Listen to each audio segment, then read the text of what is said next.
let's talk about how you're gonna create space in order to land your low kick if your opponent is too close, or if you're feeling jammed up. But you know, maybe you're coming out of a clinch position, so you're close to your opponent. But you know that if you kick a couple more times to that leg, you know your opponent's going to be out. So you want to create some space from that position in order to land as much power on that leg.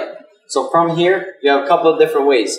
You can shove your opponent depending on where your opponent is. So if my opponent is close to the ropes, I can shove my opponent because I know I know where they can go after that. They're either gonna go directly backwards on that rope, or bounce off the rope and then try to angle off. But if they angle off, remember, all their weight is going to be on one of those legs. So that's your opportunity to target that leg. So from here, from this position, so if I'm here and I'm this close and her back is against the ropes, I'm here, I can shove slightly and then go for that low kick. So from that position, you don't want to wait too long. So if I wait too long for her to touch the ropes, then she's going to either get out or she's going to be able to lift up that leg to block. It has to be immediate. So as soon as I shove, I'm going for that low kick. Okay, and I'm not really wasting too much time waiting around to see what's going to happen.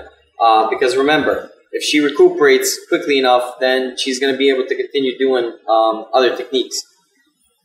Okay, so we just covered over how to do the shove technique and land the low kick. Now we're going to discuss how to angle properly in order to create space so you can land the low kick. So let's say if we're this close, obviously, like I was saying previously, I'm not going to have enough leverage or momentum or power to create damage and also be safe enough to not get punched by her technique. So I have to make sure I step to the side.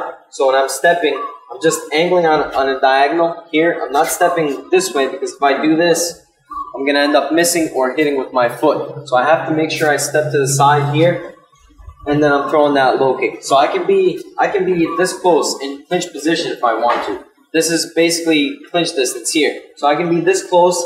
All I have to do is step to the side, and now I have that low kick. And it's still going to create damage because I'm coming downward. So this is kind of that duck style low kick that we discussed earlier, where you can bring all your weight downwards on your opponent, but you have to make sure you angle. So again, I'm here, and then I just let my leg do all the work, and it drops down.